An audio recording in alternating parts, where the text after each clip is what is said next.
A very good morning to all of you. I hope you too. You guys had a good time during last 2 weeks with the madam. So we are back, and so me and my friend, we went through all of your the cool good stuff about yourself, and we had a really good time going through it. And so we went through each and every um, document. Actually, there were 220 documents explaining, all of, all about you. And, we had a good time in reading and, get to know each other. So, and I can see, so you guys are, only there's various hobbies from photography to even sleeping and listening to music, watching movies, watching films, and then doing. I saw very very talented portrait drawing people, and other drawings, and then nature photographers, and it was such a delight to see the hobbies and the capabilities you guys have, from astronomy to karate. So you guys had a very very wide range of hobbies and interest, and even so most of you wanted to volunteer and do good things to you, your family, as well as the world. So I'm pretty sure the world is going to be a good place once you guys graduate and face the real world. And so when I thought making a word cloud out of your hobbies, as well as your the professional goals. And as you can see in the screen, uh, you- so you wanted to become from independent business owners to scientists, lecturers and professors, and administrative officers. So there are so many the professions. And I think actually it reflects on our degree as well, because we do everything other than agriculture. I'm pretty sure I there were some of you want to do agriculture. I mean, that's perfectly fine. So likewise, so it was indeed a pleasure, and thank you so much for providing you insight about you. So with that, so today we are going to discuss our next lecture. And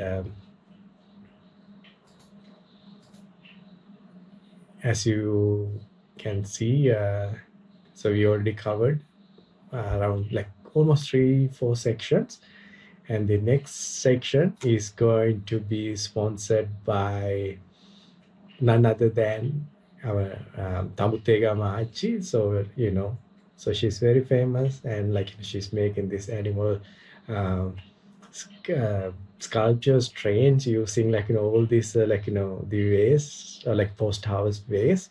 So therefore today we are dedicating our lectures to the Tamutega Mahachi. I think my friend is also going to agree on that. Okay, so let's move forward and see what we are going to cover today.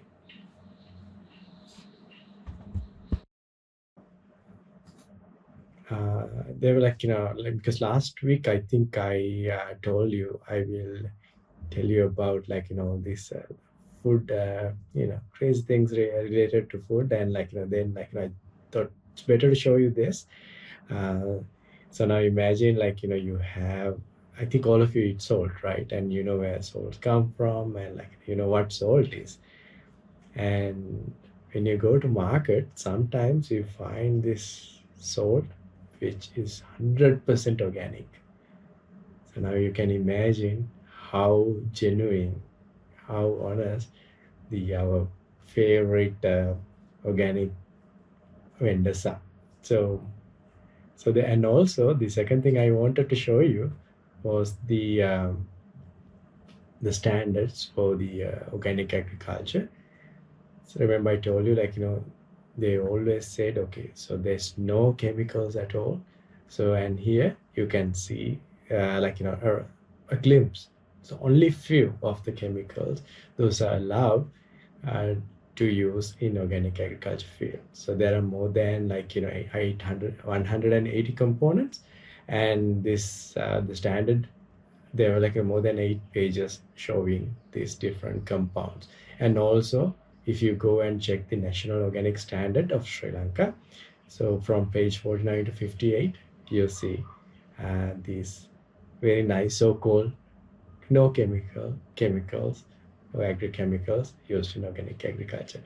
Okay, so jumping back to our lecture, we are going to discuss something really cool, like our Nachiagam Haji said. So we are going to talk about photosynthesis. When it comes to photosynthesis, I think it's very important to go back time and see what really happened during the ancient times. If you think about good old days, so this is how it appeared. If you look very carefully to this graph, you can see the early Earth atmosphere was basically dominated by the atmospheric, like a high level of atmospheric carbon dioxide. So very large ppm value. Actually, it was more than the oxygen we have in our atmosphere nowadays. So you can see it goes beyond 6,000 ppm during those days. So zero is that beginning of time, and we're moving forward to our time. And if you look at these different eras, so you can see, so initially, even though the carbon dioxide level was really high, with time, what happened was, so this carbon dioxide level started fluctuating. At the same time, if you look at the oxygen, it, it is the same, because as you can see here, so you can see the oxygen level was initially low, and then it went up, down, and up. So now I think you're wondering what is really happening there. So what is the reason behind for these changes? So let's see. And if you look at these numbers and letters, the letters basically shows us the evolution, or the how this different algae or algae appeared in our timeline.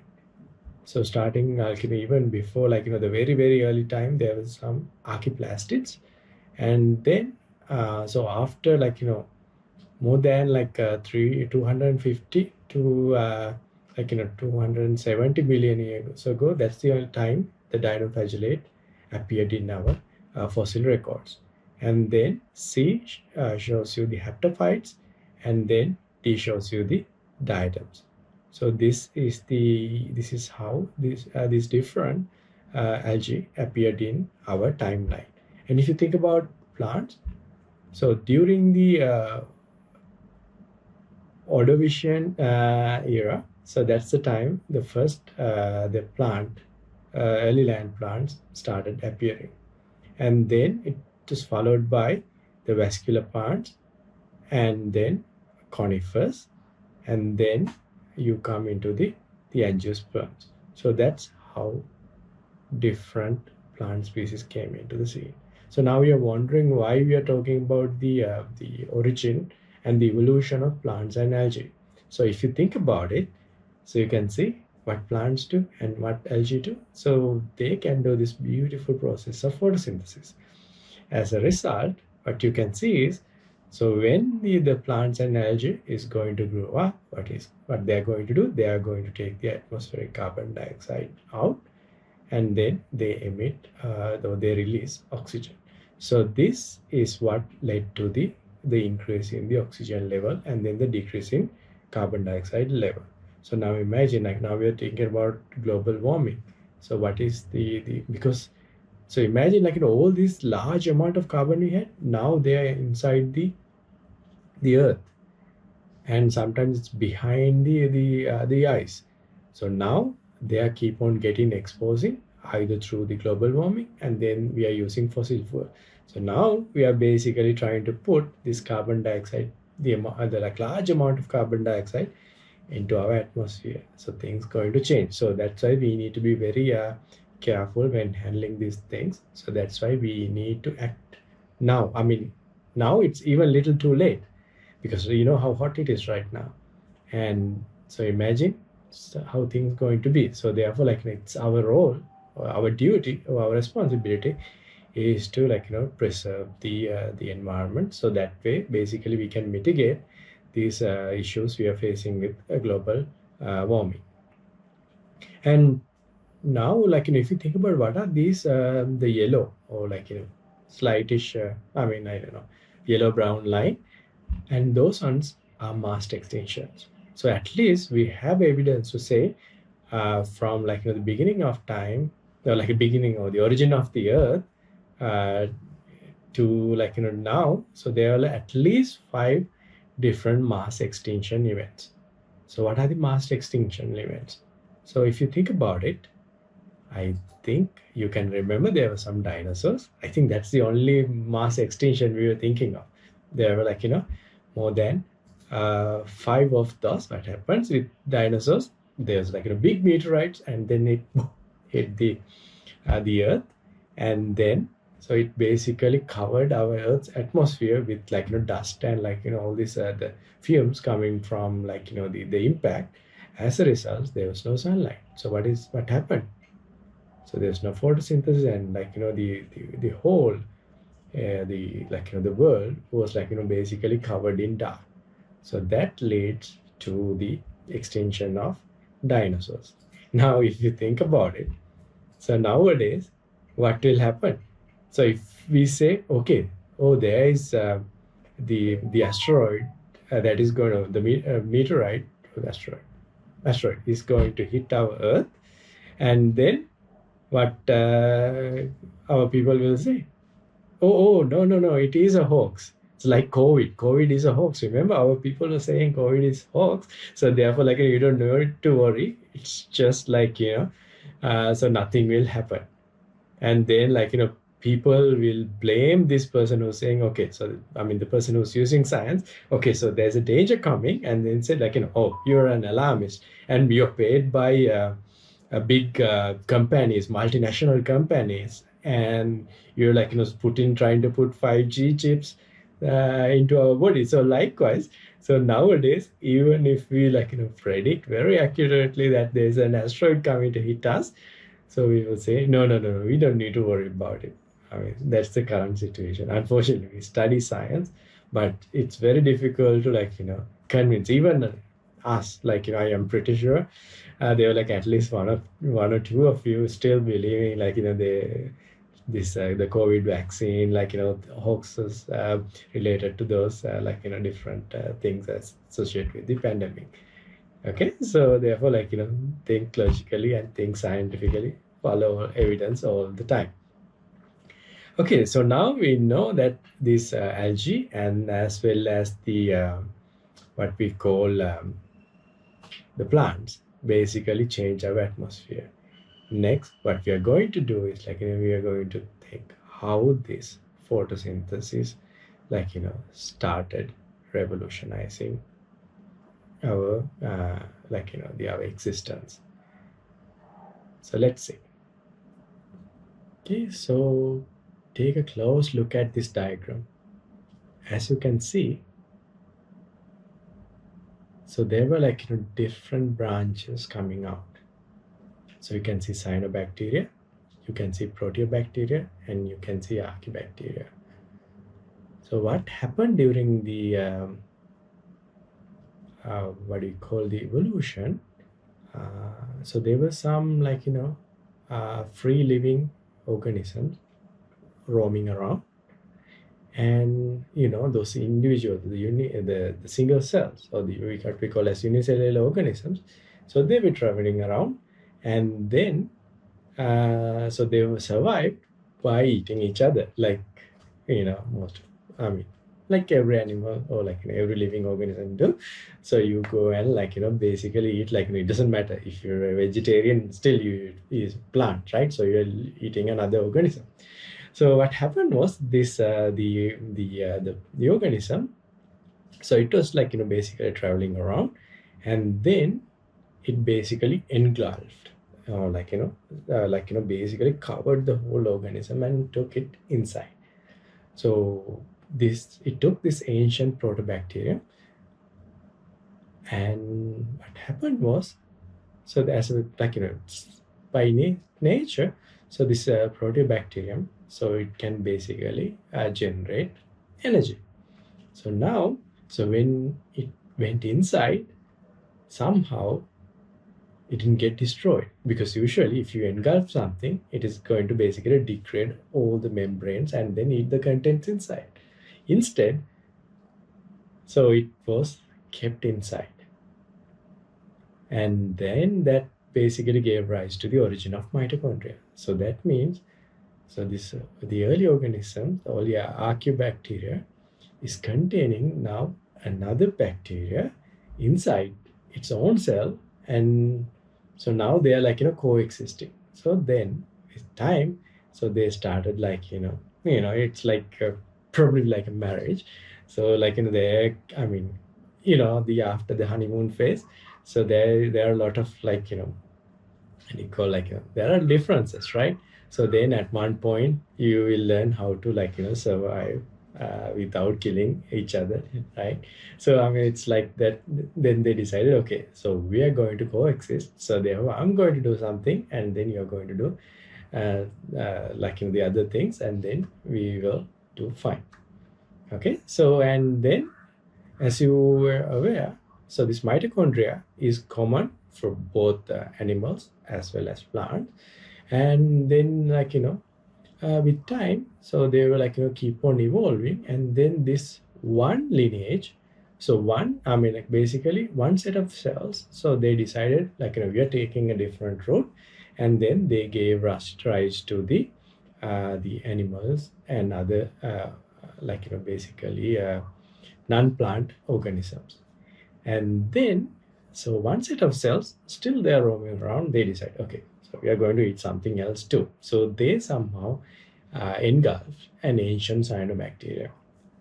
And then, similar to our proteobacteria, so this cyanobacteria was also kept inside, it was not dissolved. And then, so the beauty of cyanobacteria is, they can do photosynthesis. So therefore, so now you have a power factory, and then you have now the chloroplast. It's going to basically act as a food factory. So now, so they are basically, they can survive with sunlight and the carbon dioxide. So then that gave rise to the basically the lineage, which contains both mitochondria as well as the um, chloroplast.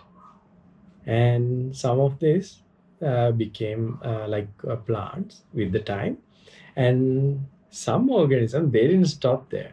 So they decided, okay, so no, that's not enough. So therefore, so now they basically ate an organism which contains what do you call the chloroplast, or if you think originally it's like plastids.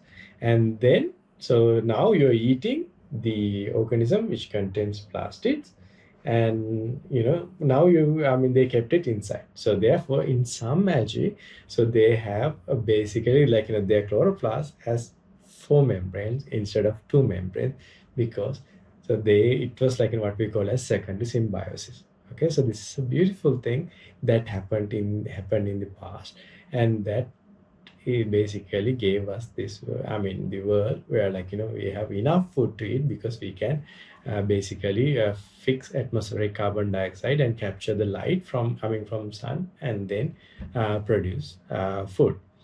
And so you're wondering how we know that these ones are ancient organism, because if you go and look the genetic material inside your mitochondria and chloroplast, they still have bacterial type ribosomes and other genes. So therefore, you are carrying another organism inside more or less all the cells inside your body. So therefore, remember, you're genetically modified organism because you have bacterial genes inside your body. And plants, they have not only the proteobacteria style, but also the cyanobacteria style. So I mean, that is the beauty of nature. And so therefore, now we know why we call them as ancient organism, because they have more prokaryotic type things. And the beauty, what happened during this process was, so they decided, okay, I'm going to produce either I'm going to produce food, or I'm going to produce energy. So what they did is so they basically send their most of their essential genes into the host genome. So therefore, your the eukaryotic genome, your genome contains genes, those code protein for the ancient bacterium, and it ensures its survival. So because if you basically take mitochondria out, it can't survive alone, and the same will happen to us as well. We also die, and the mitochondria will also die. Same with the plant ones as well. So therefore, so now they are basically depends on each other. I mean, there are a few exceptions, but mostly they coexist, and they more or less live happily ever after. And these organelles, so the beauty is, so there are communication. They can communicate with your nucleus, and mitochondria can communicate with chloroplast, and then likewise. So I mean, they communicate with each other, and so that shows us what we call as, this is what we call as retrosignaling. So because you do see communication with different organelles, and so therefore they are still actively involving all this communication and all the functions inside your body. And also they, I mean, if you if you're really interested, you can read more about it. And not only within a cell they can communicate, but also they can communicate uh, between different cells. So I mean, that is the beauty of it. They can send a message to the things inside the same cell, but also cell in a different place, a different location of the same organisms. So therefore, I mean, that is so cool, right? So have you ever think about your mitochondria? And if you think about, when you think about plants, about chloroplast and mitochondria, I mean, that's why science is so fascinating. I'm pretty sure during your A-level times, you had the chance to look at this, how the chloroplast. Let me see.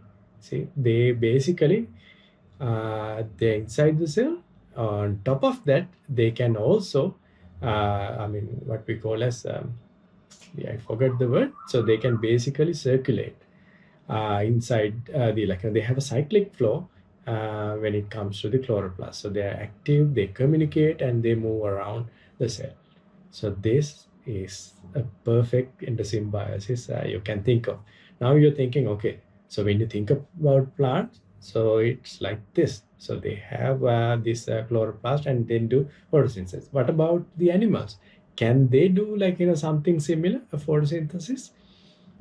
Actually, some of them they can do it in a I will show you.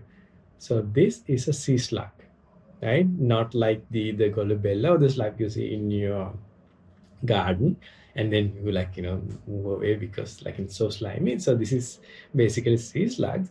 So let's see what they can do. Take a closer look at the video.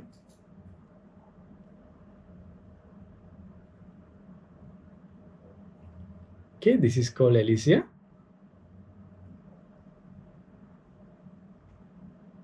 And see what they're doing. So their main feed source is the algae, and especially the species earlier they appeared on the screen. And what they do is basically they steal chloroplast from this alga inside to their body.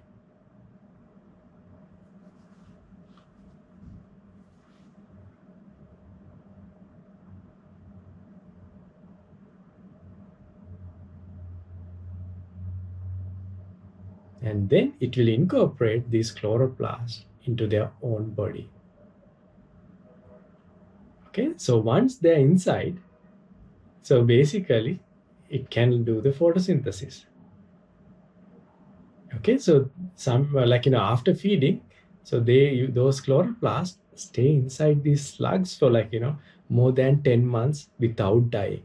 So can you imagine how cool it is? And I got the chance to look at these slugs, because when I was doing my PhD in United States, so our lab was on the first floor, and the third floor there's a lab hosted by Professor Mary Rampo. She was one of the pioneers when it comes to studying these slugs, and there they had these sea slugs, and so they're pretty cool because so they for their survival they need this the feeding of algal chloroplast. And if you look at the actual I mean, this is this photo little ugly, but if you look carefully, so they look like this. I mean, not the earlier species, this is a different species, you can see. So their body, so you have chloroplasts all around. So it's one of the coolest slugs you can think of. Okay, so therefore, animals can also steal and keep the chloroplast inside their body, and then survive on that. Maybe one day we can also have the chloroplast around our body, Avatar. Instead of blue color, we are green color, and then we are photosynthesizing. Okay, so anyway, so we're moving forward. Let's look at our beautiful chloroplast. And chloroplast, I think you're already very familiar with chloroplast. So if you look at the chloroplast, so it has two membranes, and then inside that you have thylakoids, and these thylakoids, they are distributed in a different ways. That is something we are going to discuss probably next week, because we need to think about both types, but today we are focusing on one type. So there are some connection. At the same time, there are other places you have what we call as granum, or stack. We call it as a grana, and there's basically a stacked set of thylakoids in the thylakoid membrane. This is a membrane of all of these things are membrane style. And then so there's the middle space, that's what we call as stoma. And let me show you a more schematic diagram, so that will give you a much better understanding. And so it's like this: you have stromal lamellae, and then you have a grana. The individual structure, we call it as granum, and then multiple ones with the plural is grana. Okay, so when you look at this, so these ones again, as I mentioned earlier, so they have a membrane, and then so they are something like this. I brought something to show you guys. So they are oops, my bad. So they are like fish buns, or malu bun, or chicken bun. And when you look at them, you think, okay, so there's basically nothing inside that. But maybe you're thinking about Sri Lankan buns, because most of the time there's nothing inside. But in actual case, with it, if I recall correctly, I think all of you started learning about photosynthesis from during probably O level, maybe grade 9, and then throughout the O levels, I think you studied it very comprehensively. But since most of the time, so we tend to forget everything we learn after the exam now. Probably it will be the same for this course as well. So I hope not.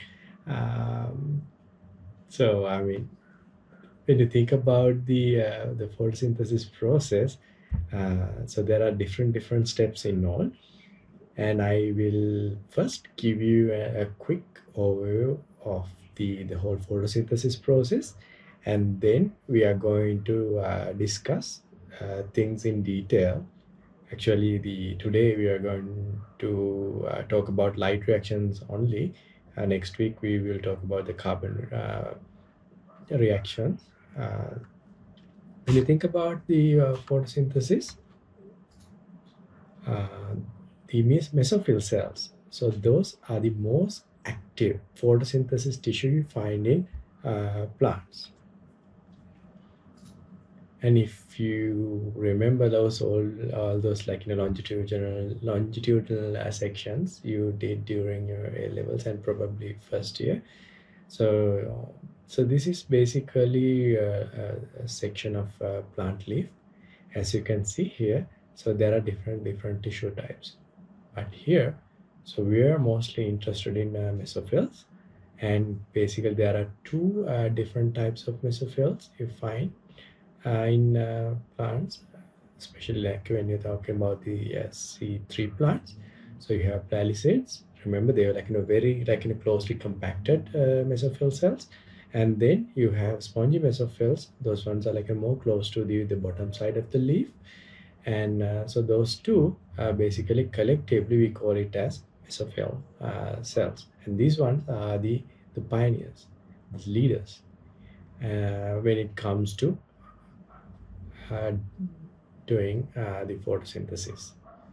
And inside these mesophyll cells, so we have our favorite chloroplast, and it contains chlorophylls, and these chlorophylls are the ones going to do all the hard work in order to capture energy to create food for us.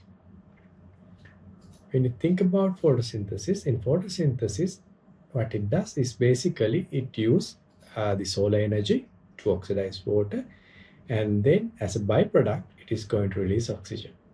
So that's why, so we always say our plants, they are going to give us life, because we can't live without oxygen.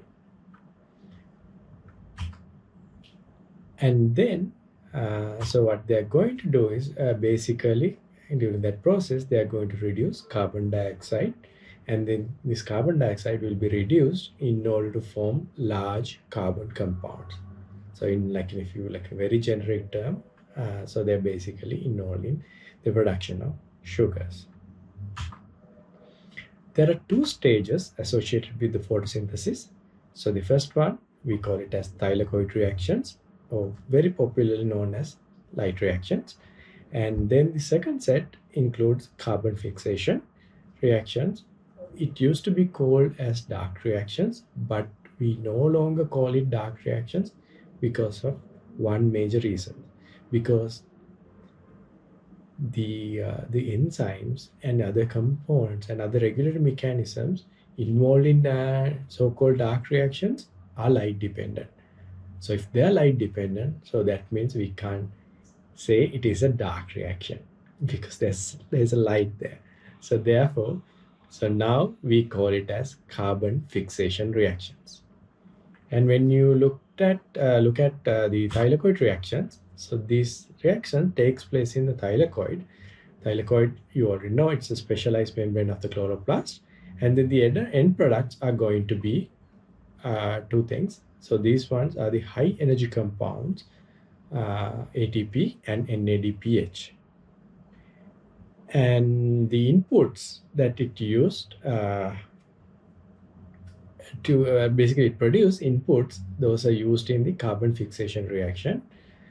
So therefore, I mean, that basically makes the link between the thylakoid reaction and carbon fixation reactions. In carbon fixation reaction, so these ones take place in the stroma of the chloroplast, and then as a product, it's going to produce sugars.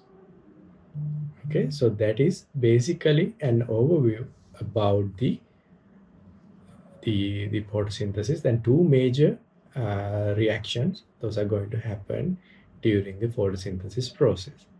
So we will start with light reaction. So when you say light reaction, there's a light part. So that means, so the light is important, and without light, it is not going to happen. So therefore, the light is basically a partner in crime when it comes to the photosynthesis reaction. And when you think about the properties of light, I think you learn during your A-level physics or like even O-level. So it has two forms.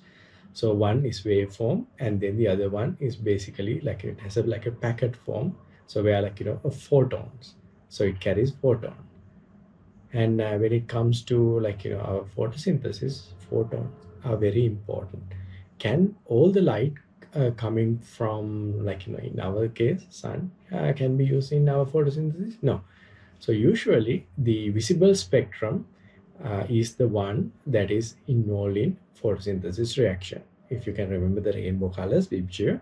So that is basically the wavelength as you see here. So used in uh, photosynthesis reactions. We were talking about light and moving forward. So if you think about sun, like that is like our number one energy source. It is sending the light energy. And then I don't know whether you can remember very recently there was the aurora, right?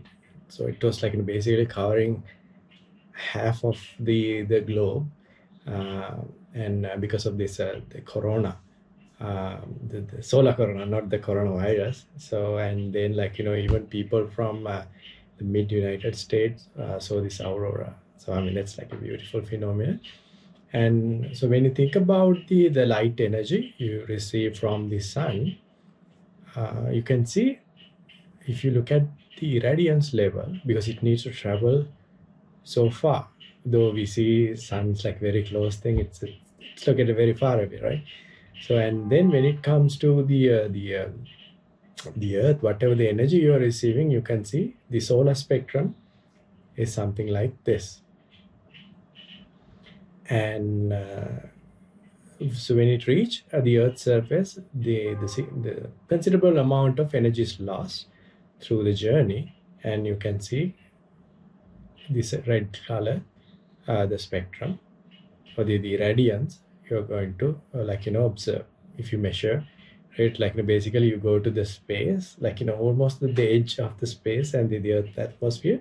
So this is what you're getting, as you can see here. So there is a peak near the blue color side, and then it gradually decreases, and then it's like going kind of like very low, but like different, like you see a lot of fluctuations. And probably you're wondering why there's a like a big dip here. So and then so there are other dips there as well. So this is more, I mean this big dip is mostly due to the moisture found in the atmosphere. And also so other compounds you find in the atmosphere is going to absorb certain wavelength. So that's why you see like a lot of hills and peaks after this big dip. And then we looked at the absorbance of the chlorophyll molecule. So you can see there are two peaks, one near the blue area and one near the red area. So those are like the two major absorbance peaks you see. So that means, so even though we receive like a wide range of solar spectrum, so the chlorophyll can mainly absorb two color regions covering red and blue. And in between you can see it's not very efficient in absorbing, so therefore that means it emits. So that's why, I mean that's the green range. That's why we see the plants, the trees, and then the bushes and everything in green color. Okay, so that is the reason why, because they absorb everything else and then they are not absorbing that specific wavelength. So that's what we see. If you see, let's say this is as a black color, so that means it basically absorbs everything. But if you see a different color, like let's say red, so that means it absorbs everything other than the red color. So it's, that means like basically it's like quite the opposite what we see. And I think you remember that even at school you use a spectrophotometer. So remember, like every time there's like rain and the sunlight at the same time. So if you look one angle, there's always a chance for you to see a rainbow. Why? Because because of the orientation of the light, so this visible light which appears to be white, then it will be broken down into for the rainbow colors. So and then we can use the same principle in order to basically break the light into individual components, or what we call as the monochromatic stage. So that means you're basically separating wavelengths. And then what we do inside the spectrophotometer is basically, so we use a prism and then break wavelengths, and then we grab only the specific wavelength we are interested in, and then we send it through our sample. What is going to happen there is basically the sample, it has its own absorbance characteristics. Based on that, it is going to either absorb or basically let it penetrate. So that way we can basically measure our absorption levels at each and every wavelength. So usually most of the visible spectrophotometers, they goes from 350 to 700. Some we call it UV vis, so they can also measure some ultraviolet range as well, especially if you quantify DNA or RNA. So that's where you use UV vis spectrophotometer. When you guys come back to the university, we are going to have a couple of practicals where you are going to use the spectrophotometer in order to quantify the chlorophyll levels in the plants, and some other experiments as well. So therefore, based on that, we can identify, okay, what is chlorophyll A, what is chlorophyll B, and then we can actually quantify it and then see how much each pigment is found in your plant of interest. Okay, so moving forward, so we will look at the characteristics of chlorophyll. When you think about this sun, as you're already aware, it's basically shooting things at us. That's the light mostly, and some other radiation is also coming through. So then what is your chlorophyll is going to do? Let's say, so basically it can absorb, right? So that means, so basically, so there will be energy coming into your chlorophyll molecule. And then what happens when you absorb energy, right? Imagine when you're young, very, the teen years. So you have a lot of energy. So then you're very unstable, because if you take a lot of energy in, so that means basically you're going to become very unstable. So that's what happens to politicians as well, right? Because when they get so much power, they lose their control and they do all those crazy things. Same with anything, because all of us naturally we tend to stay in our ground state, the basal level where we are stable. And the moment we get energy, we go up in the energy level, and then what is going to happen? So basically we are going to get unstable and then react. So chlorophyll, when they absorb photon, so they are going to get very or what we call as, they will become very excited. So the what we call as excited state. So that means now it's unstable. It needs to do something about this energy. And let's see what are the possible things the chlorophyll can do. So actually there are 4 things can happen, and remember this needs to happen within a nanosecond. So that means 10 to the power of -9 seconds. If you're really interested in how you can basically measure nanosecond, please check this link. And so it's what we call as it happens within even before, less than time required for close your eyes and open. Okay, so very very very quick split of a second. This needs to happen, otherwise it's going to get damaged. So the first possibility for this chlorophyll is to re-emit that photon it absorbed. Okay, so once you re-emit the photon, what is going to happen? Your energy level is going to go down, and then you will reach the ground state. So this is what we call as fluorescence. I think you're already familiar with the term fluorescence, because remember, you have seen fluorescent fish, like especially if you watch documentaries. So that is what we call as fluorescence. Okay, so what happens is, when this fluorescence happens, the wavelength of fluorescence is slightly longer. That means lower energy than the wavelength it absorbs. Why? Because every time the energy move from one state to another, it is going to lose some energy. So therefore, whatever the chlorophyll receive and whatever the chlorophyll is emitting is different. The emitting one contains less energy. Okay, so so whatever that the energy, the gap is basically converted to heat and then lost into the system or the outside.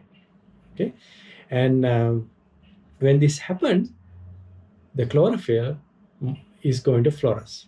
And then if you want, I will show you to in a bit.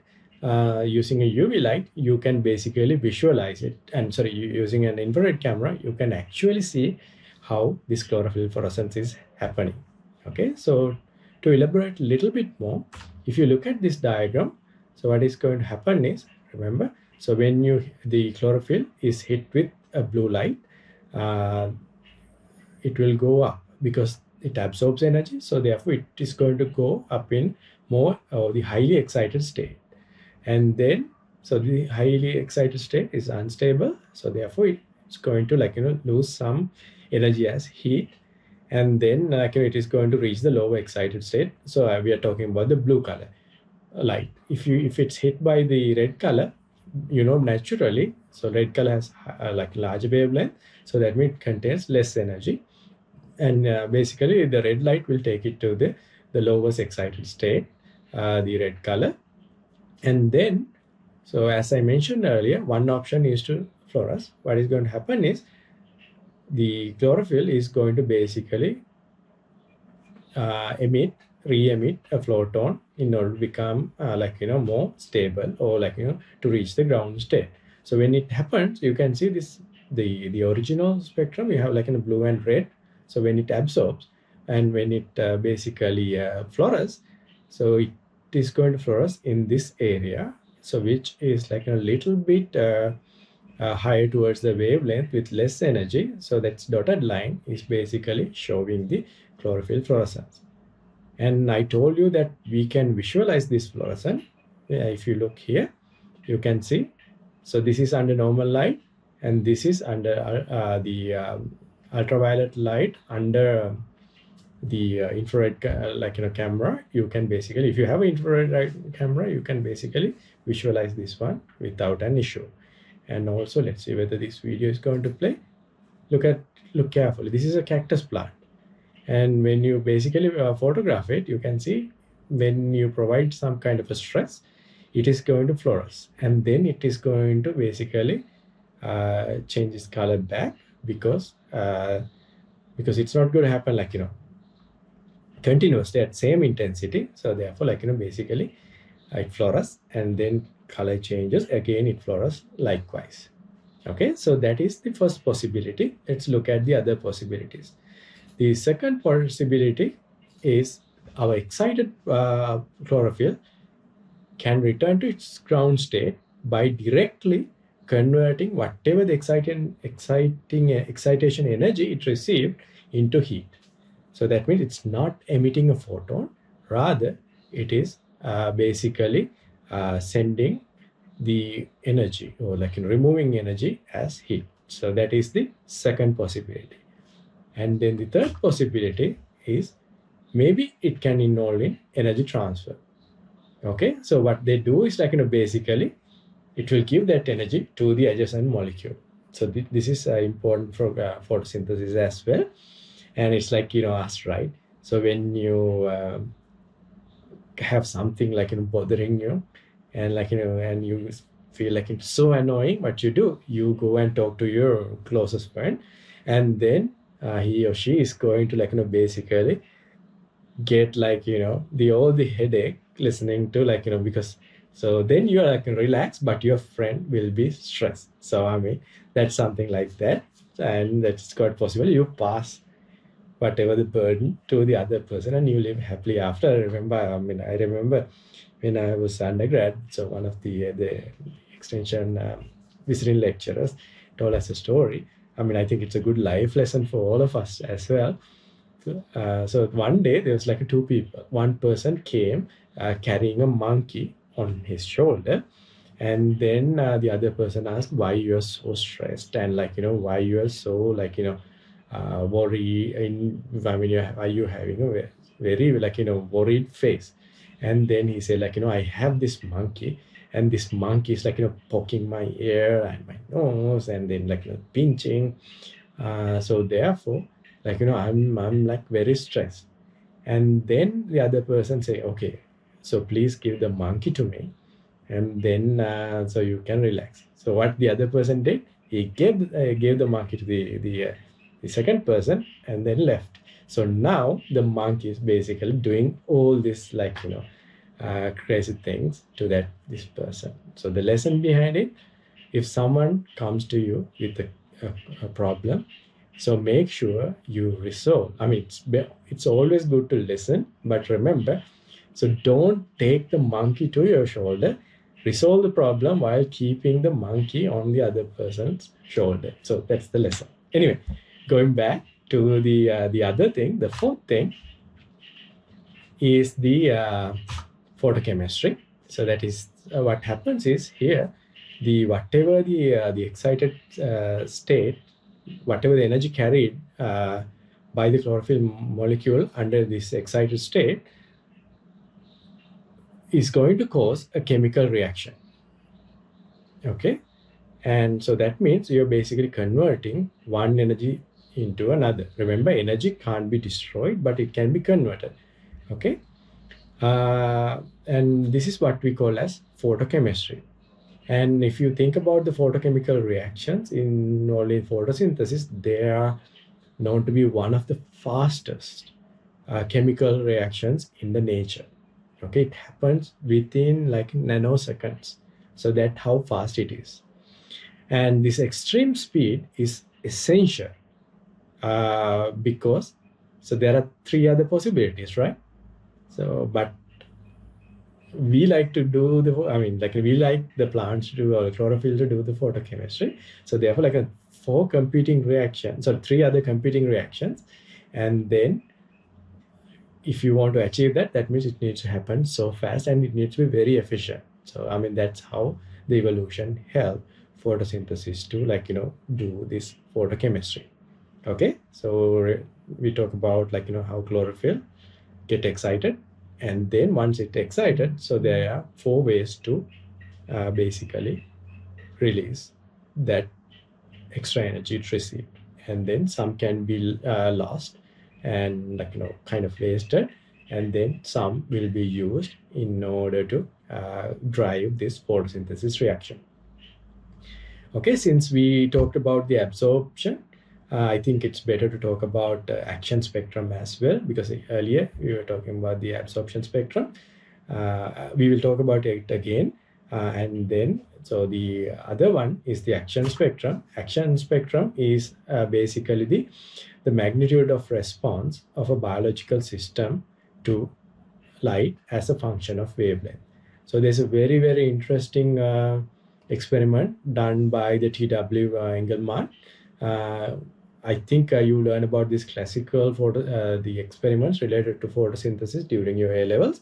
And if you can't remember, so maybe you can ask from ChatGPT for a change, or you can read about it. I will upload the photosynthesis and plant physiology and development, the book chapter related to the light reactions in that our Bible.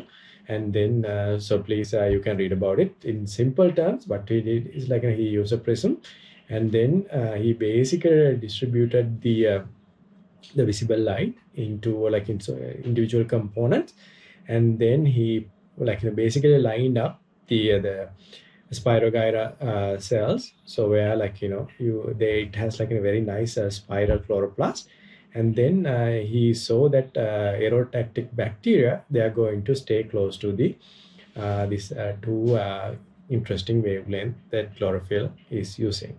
So I mean, this is very classical and very intelligent experiment he did in order to identify these qualities of light when it comes to the photosynthesis.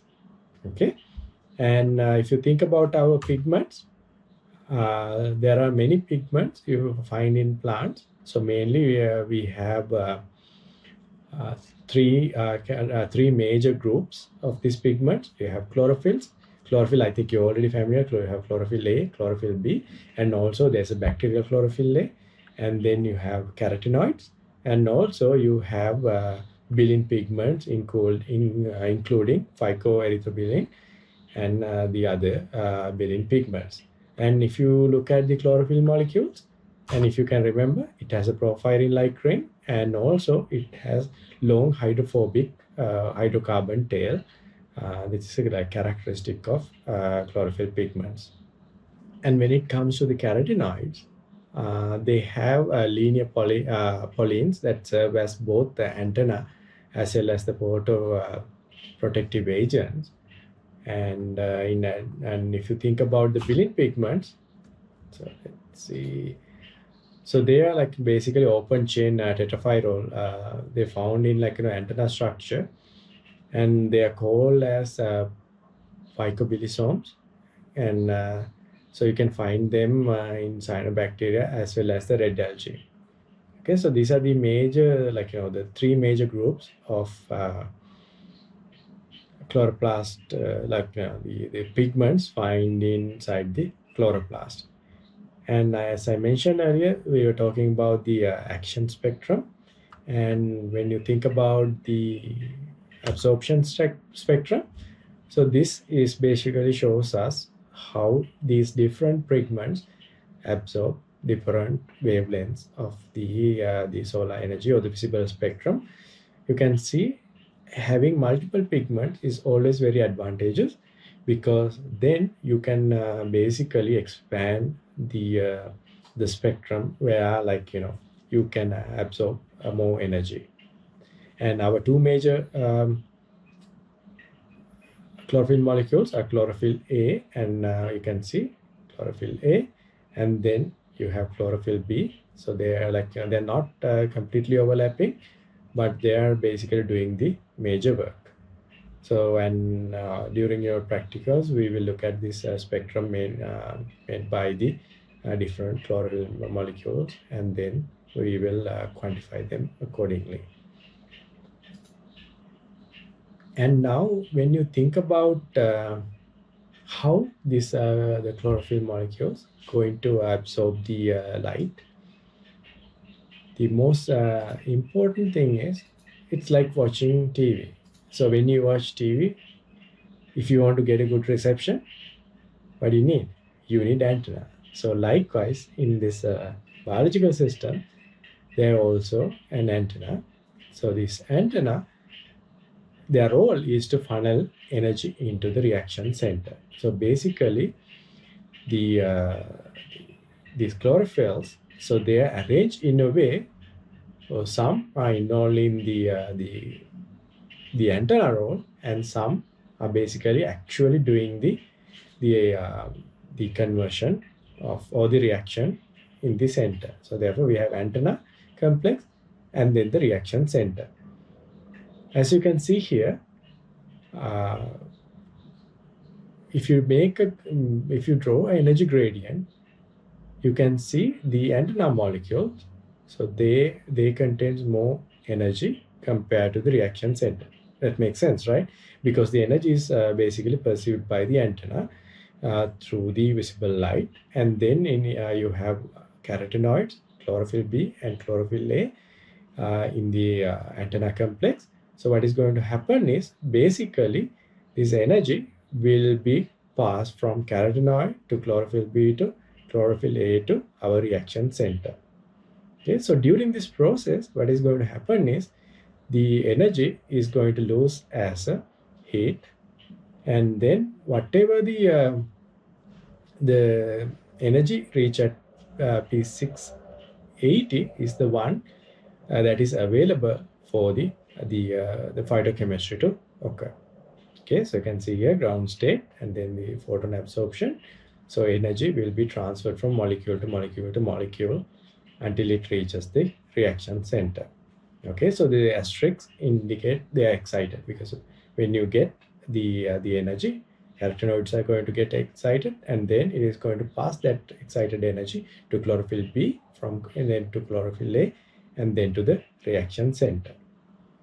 Okay, so this is how the process is going to happen. So this is like, one photosystem, but in nature, so there are more than one photosystem you find. Okay, so next we are going to look at two photosystems and then how the energy is going to get transferred. As I mentioned before, so there are two photosystems. As you can see, based on the redox potential, we can basically make them into this kind of a scheme.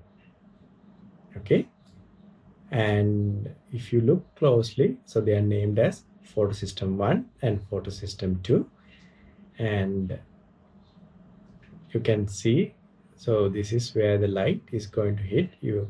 This P680 photosystem is basically absorbing more red light compared to P700, where it is involved in absorption of far red light.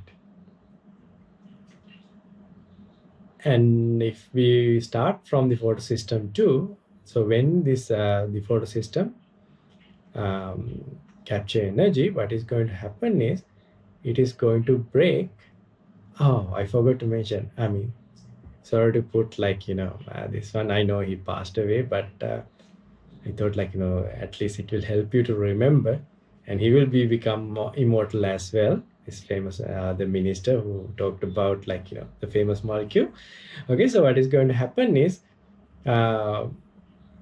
so the water molecule is going to split into the photons. H plus means photons. That's how I think you already know what like an I already know that H plus is called a photon, and that is very essential to drive our reactions, and then it releases oxygen. That's what we breathe. Okay, so and then this the electron will be then transferred into P680, so which is a weak reductant, and compared to P680, so when it's not excited, so it's a strong oxidant, so that's why it can basically break water into oxygen and the photons, and then this electron is going to travel into P680 and get it excited, and then it is going to go through electron transport chain, and then it is going to reach P700. Okay, so P700, it is a weak oxidant in the ground state, and you can see, so this is according to the redox potential, as I mentioned before.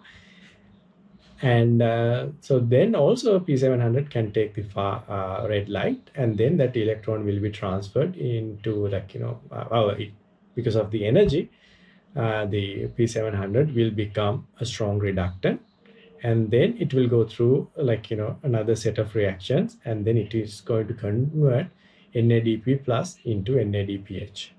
Okay, so this is what we call as the C scheme, or if you want, you can say it's Z scheme of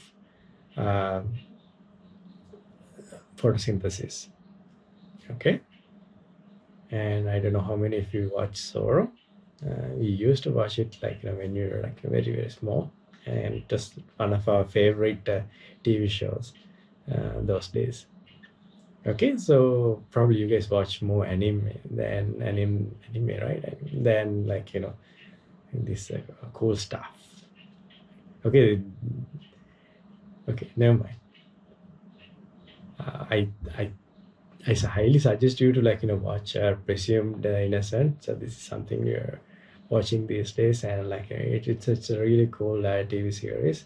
You can download it and watch it, and it's pretty cool. Okay, so if this is basically a very, very summarized version of the C scheme, and like a little bit more complex version is given here. As you can see, the same thing, but like we have more details here.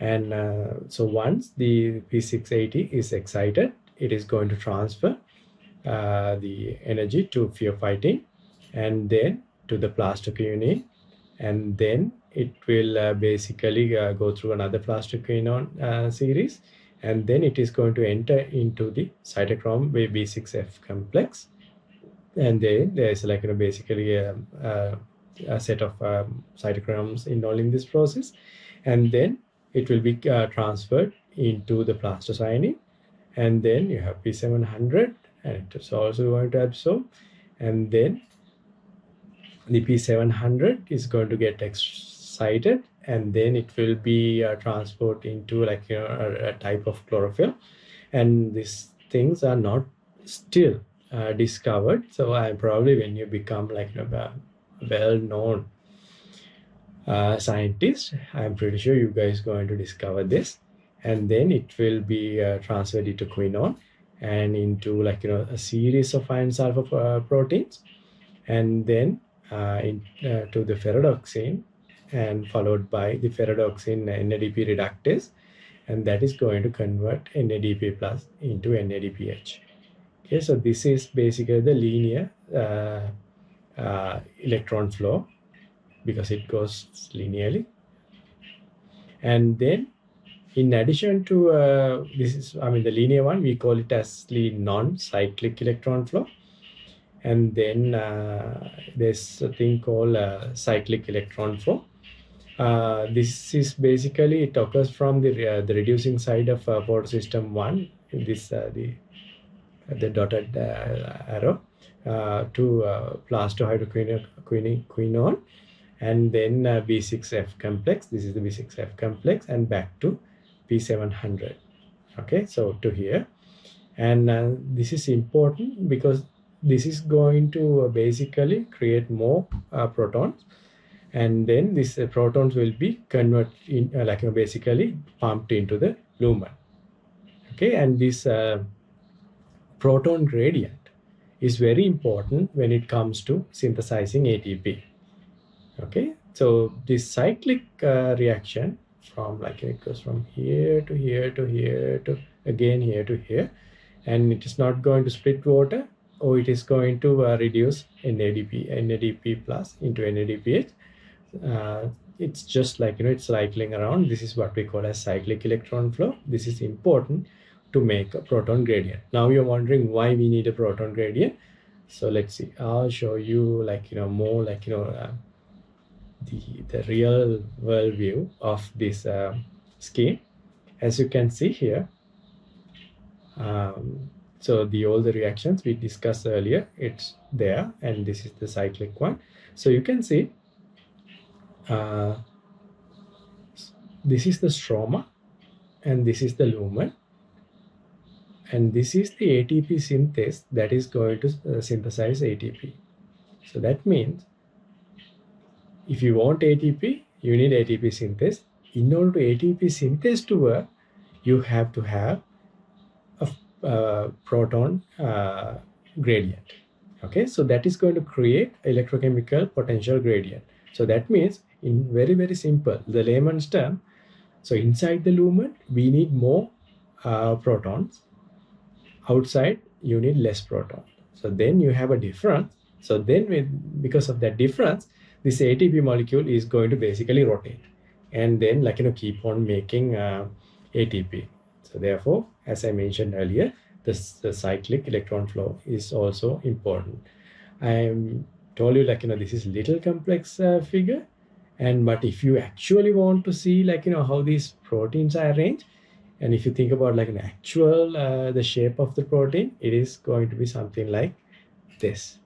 Okay, so these are the proteins involved in this the C scheme, and you can see they're colorful here because we use the color, but it's not very smooth like you saw in the previous one.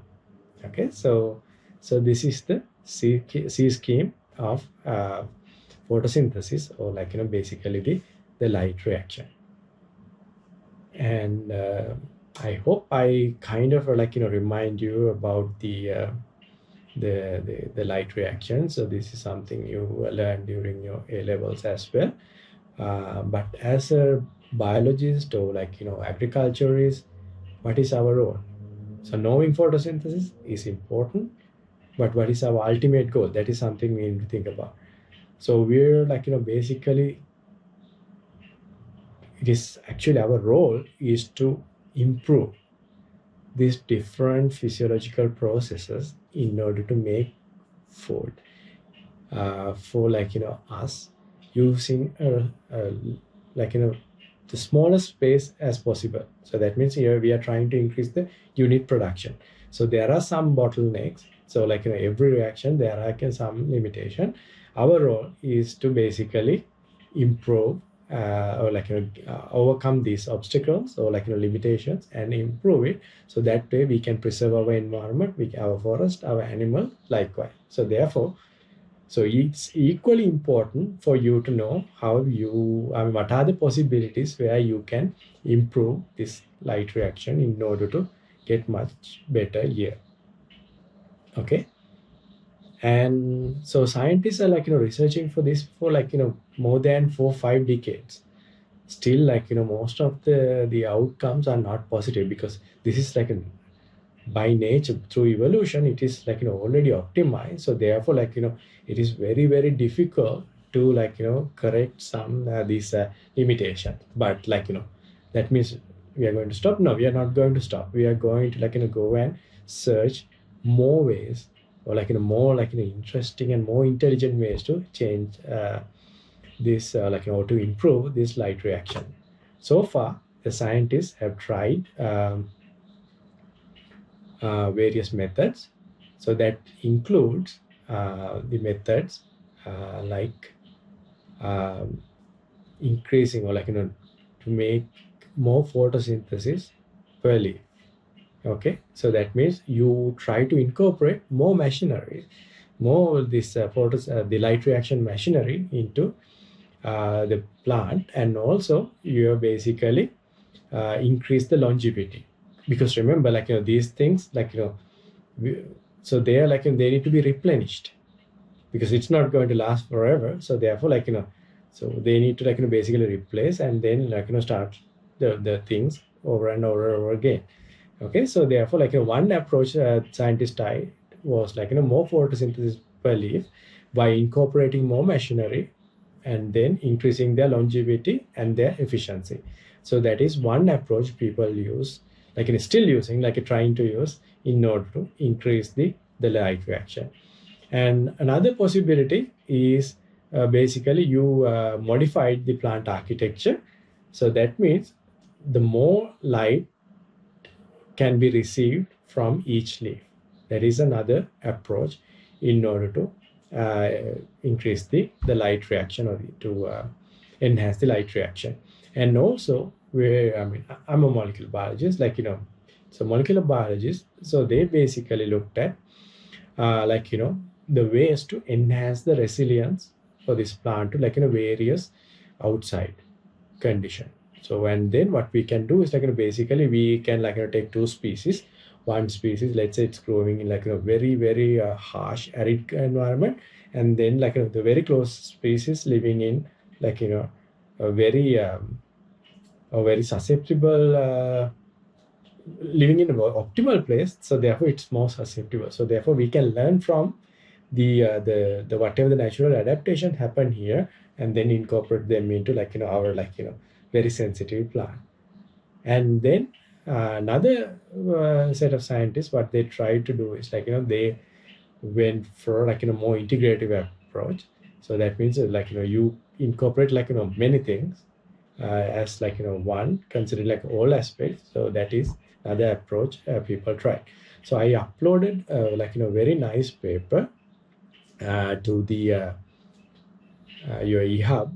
It is not a must, but I highly encourage you to read that paper. I know it's a little less little technical jargon, But it's a very, very interesting paper talking about whatever the research we did for like in last 30, 40 years, and what are the success stories, and then what are the failures, because science is not going to successful or not going to succeed like in all the time.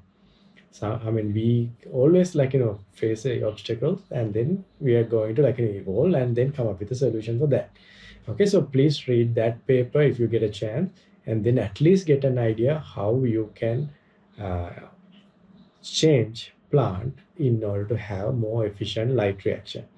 Okay, so the next you are going to watch a small video, and basically it will summarize everything we discussed so far, and we'll wait till the end, because while watching video I have something for you to think of. We talked about mitochondria, we talked about chloroplast and how the endosymbiosis happened. So now the question is whether it stopped at that point. Are there any organelles in nature where so they are involved in this endosymbiosis, and then doing some cool necessary function inside another cell. Okay, so wait till the end. I will you will be surprised. I'm not going to spoil the surprise, so let's watch the video first, and then see whether there is something like that found in the nature. Okay.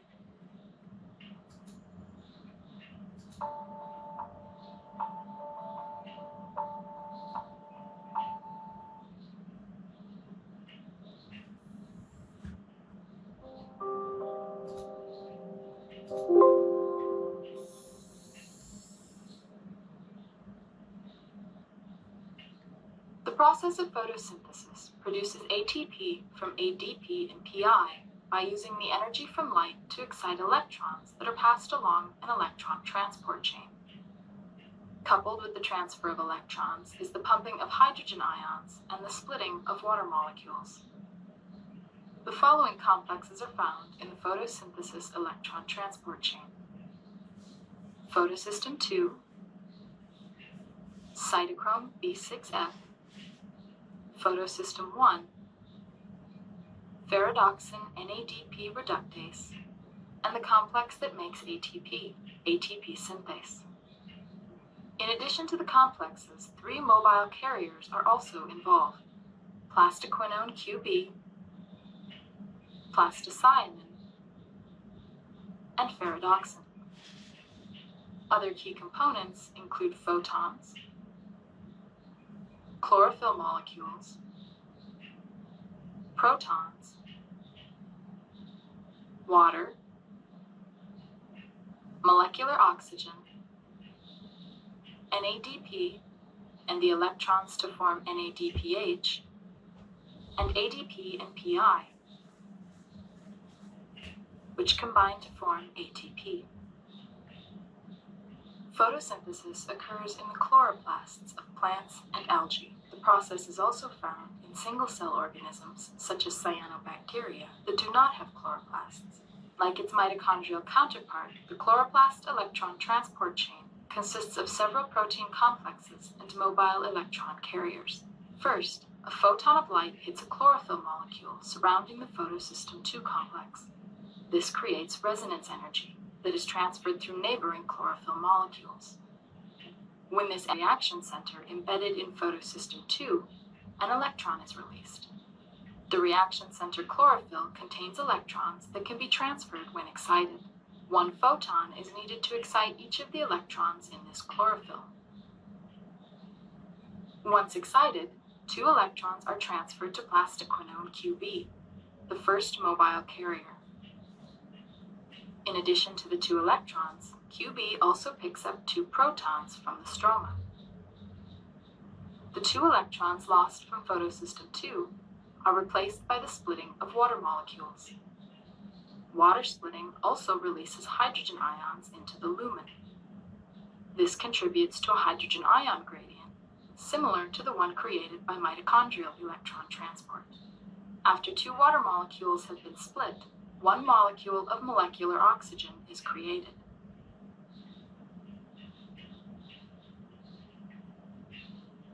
Plastoquinone QB then transfers the 2 electrons to the cytochrome B6F complex. The 2 protons it picked up are released into the lumen. These transfers are coupled with the pumping of 2 more hydrogen ions into the lumen space by cytochrome B6F. The electrons are next transferred to plastocyanin, another mobile carrier. Next, the electrons are transferred from plastocyanin to the photosystem 1 complex. It is here that photons again energize each electron and propel their transfer to ferredoxin. Ferredoxin then transfers the electrons to the ferredoxin NADP reductase, also known as FNR. After 2 electrons are transferred to FNR, NADPH is made by adding the 2 electrons and a hydrogen ion to NADP. The gradient created by the electron transport chain is utilized by ATP synthase to create ATP from ADP and PI. This is similar to the way ATP is synthesized in the mitochondria. ATP, NADPH, and molecular oxygen are the final vital products of photosynthesis.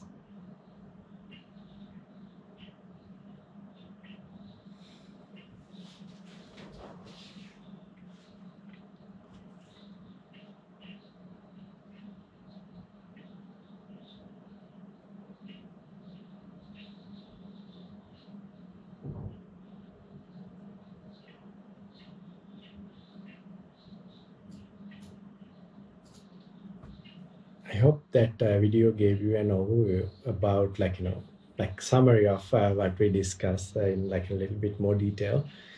And when we think about the thing herbicides, we used to talk about herbicides a lot during probably like last 10-15 years, because our tea cultivation, so they don't have enough labor to control all those weeds, so therefore the weedicides are like a kind of essential.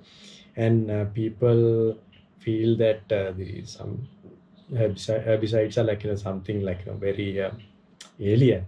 In reality, actually, these herbicides, they are basically interfere with some the reactions happening inside the plant cell. As an example, if you take DCMU, the diuron, and then the paraquat or methyl viologen, so they are basically those two herbicides are mainly involved in interfering with the light reaction. So the DCMU basically inhibit the electron transport between P680 to P700. And if you look at the paraquat is basically interfering with P700 to the NADPH, the arm of the C scheme. So these ones are basically interfering with the electron transport chain. So that means whatever the weed plants, their photosynthesis is going to get affected.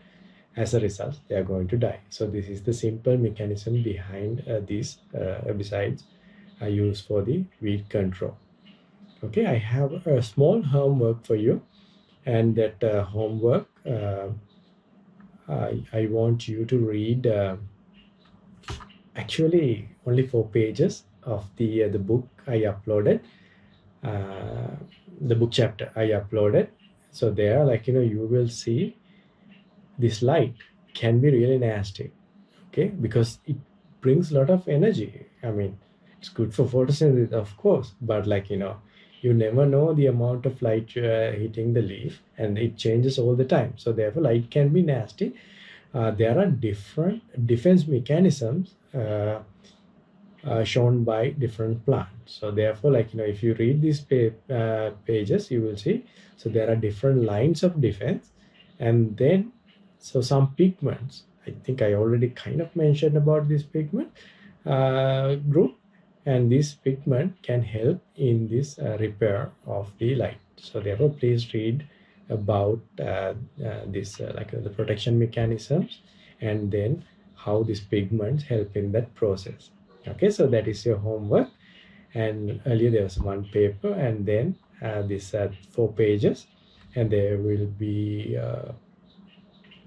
probably one more. We'll see. Anyway, so before we going into that, I before the big start of the video, I told you that, like, I actually asked you a question asking whether there are like any other endosymbiosis events happen. So this year, scientists discovered something pretty cool, and that was they later named as the nitroplast in some read. I mean the some the oceanic algae. So they found that some this algae contains an organelle. Actually, it's an alien, organelle, not really like alien from outer space. Like, it basically again engulfed some other organisms and kept it there. And this organelle is basically, uh, what do you call, fixing nitrogen. Okay, because we're like talking about like all this Haber reaction, and then like the because the converting the atmospheric nitrogen into the nitrogen we can use, it requires a lot of energy.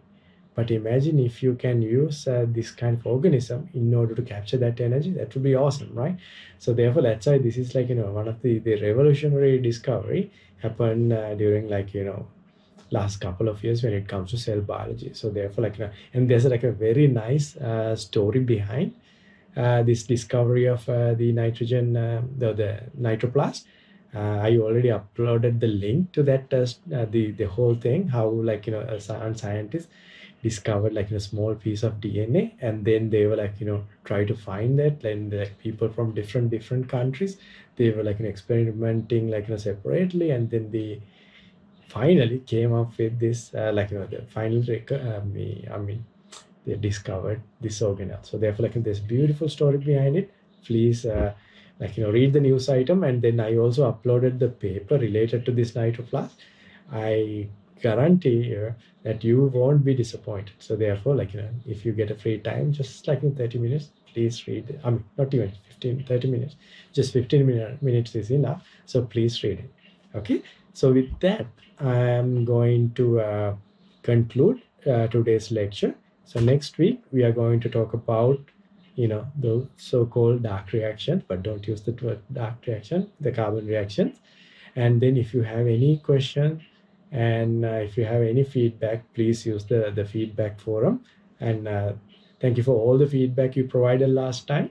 I'm looking forward to reading all of your questions, concern, comments, suggestions, everything, anything. Okay, so I'll see you guys next week. So you have a great weekend. Thank you.